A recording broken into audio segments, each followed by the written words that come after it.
Practice seeking out open space on the court in this game we call island hopping. Use a half-court size space and use 4 cones to make a rectangular playing area. These are the islands. Here's how it looks. Choose 2 players to be pirates and send them to the middle. Give the rest of the players balls and space them out among the 4 islands. Are you ready? Go! On your call, they start dribbling from cone to cone while the pirates try to tag them. Tags only count when players are between cones. The islands are safe. When a player gets tagged, they set their ball to the side and become a pirate. You gotta go! Get off your island! Got him! We got another pirate! Play until everyone has been caught, then pick 2 new pirates and start again. Island hopping takes most tag games to the next level, pushing players to choose where they want to go and how to get there. In the actual game, ball handlers use quick decision-making to choose where to go on the court to protect the ball and help the team score. We got 2 left! Oh, we got a winner! Good job,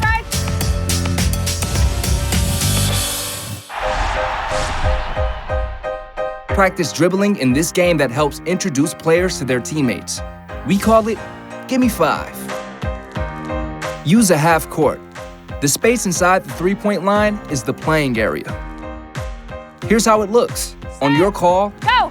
Everyone starts dribbling around the space, high-fiving as many of their teammates as possible with their non-dribbling hand. Play short 30-second rounds and ask players to keep track of how many high fives they make. Who's the best teammate? How much you get? You got how many? 18. 18. Then, 19. see if they can beat their high score in the next round. Ready, set, go! Beginners may double dribble or travel. Remind them to follow the bouncing ball and dribble it wherever they go. It's also important for players to keep their heads up and their eyes open. This will help them avoid collisions and get them used to multitasking while dribbling. MOJO!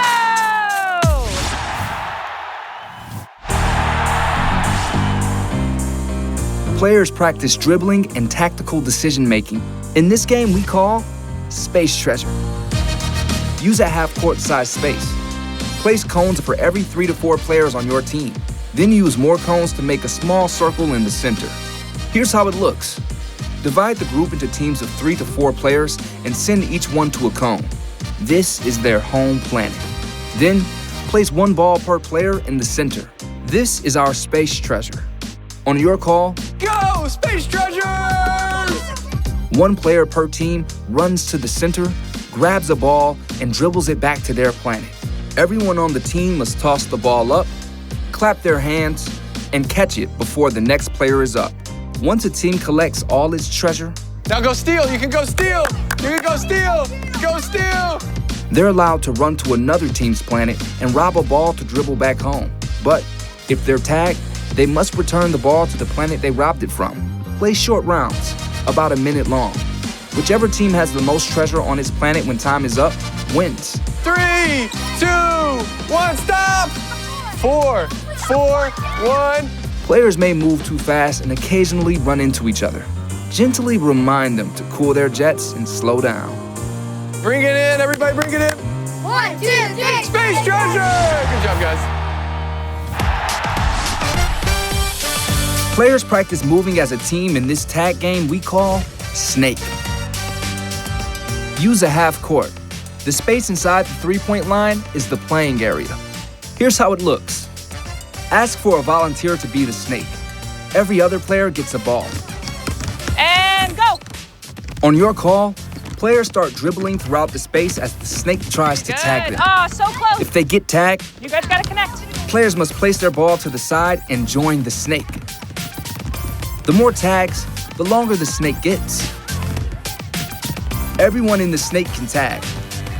Play until the snake has no one left to tag. Then choose a new volunteer and play again.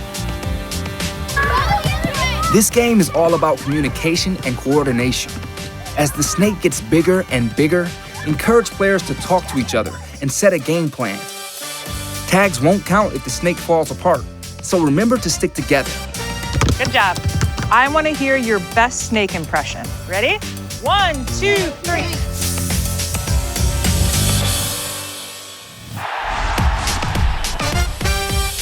Players practice dribbling with a poker face in this game we call Detective Pikachu. Use a half court and give every player a ball.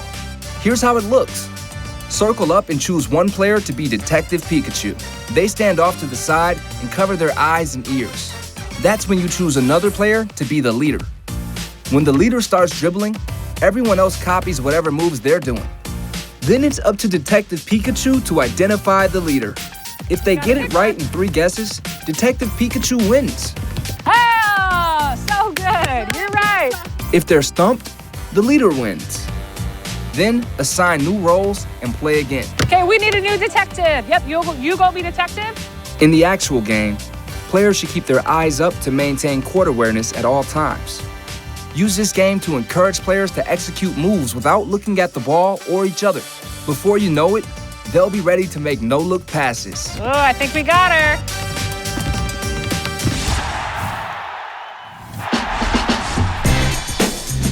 Players practice decision-making while dribbling in this game we call Construction Site. Use a half-court size space and place cones to define the playing area. Then scatter cones throughout, some knocked over, some right side up. Here's how it looks. Divide players into 2 teams, bulldozers and builders. Everyone gets a ball. Ready, set, go. On your call, the builders try to place all the cones right side up as the bulldozers try to knock them down, all while dribbling. Play short rounds, about a minute long. When time is up, tally how many cones are right side up and how many are on their sides. Stop! Whichever side has more wins the round. I think my builders won this game. Good job, you guys. Here, players have to keep their heads up and their eyes open to see where cones are scattered and avoid bumping into other players. Guarding cones may be a clever strategy, but it's not allowed in this game. So remind players to stay in constant motion. Good job, good hustle.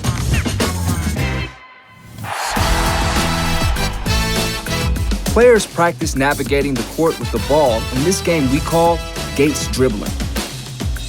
Use a half-court size space, then randomly place gates throughout the area using cones. You'll need about twice as many gates as you have players. Here's how it looks. Give everyone a ball and have them spread out throughout the space. On your call, Set, go. Count your gates. Let's go. Dribble through the gates. they have 1 minute to dribble through as many gates as they can. Once time is up, Everybody freeze. ask players how many gates they made it through, 17, 15, 19. then challenge them to beat their score in the next round. Go. Once they get through one gate, players will need to quickly change directions to make it through another. Remind players to keep their dribbles low and controlled so they can explode towards the next gate as quickly as possible. And of course, they'll only be able to see the next gate if they keep their heads up and their eyes forward.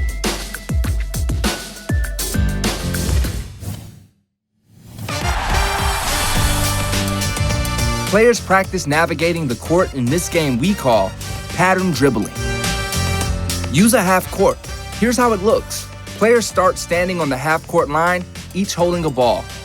Here, players learn the most important lines on the court: the baseline, sidelines, free throw line, lane lines, and the three-point line. When you call out one of the lines on the court, Baseline. players dribble there as fast as possible and return to half court. Start off simple, then mix it up by calling out sequences with multiple areas. Right, we got sideline to sideline. You can get creative and name the lines after your players' favorite animals or characters. Who's your favorite Avenger character? Hulk. Hulk. Okay, beautiful. When I say Hulk, okay, the sidelines are now Hulk. Ready, Hulk. Beginners may dribble too high and balls could start flying. Encourage them to keep the ball below their hips, taking small, controlled dribbles to keep the ball close and under control.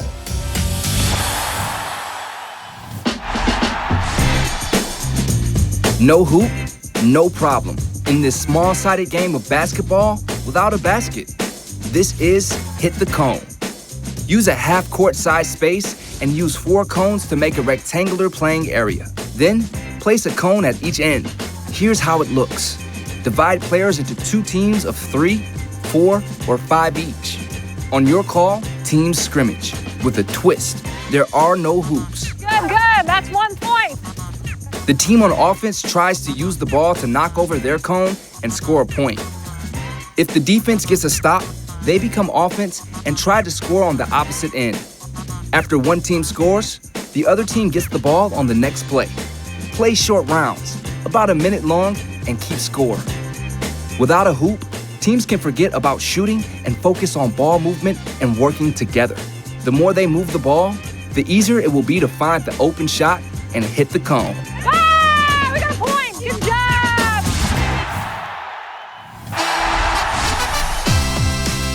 Players work on speed, coordination, and agility while dribbling in this classic game called freeze tag. Use a half court. The space inside the three-point line is the playing area. Here's how it looks. Choose 2 players to be it. Everyone else gets a ball. Ready, go. On your call, players start dribbling around the space as the 2 who are it try to tag them. 5 jumping jacks. When a player gets tagged, they're frozen. To unfreeze, they must set their ball down and do 5 jumping jacks. Trying to stay in bounds. These taggers are quick.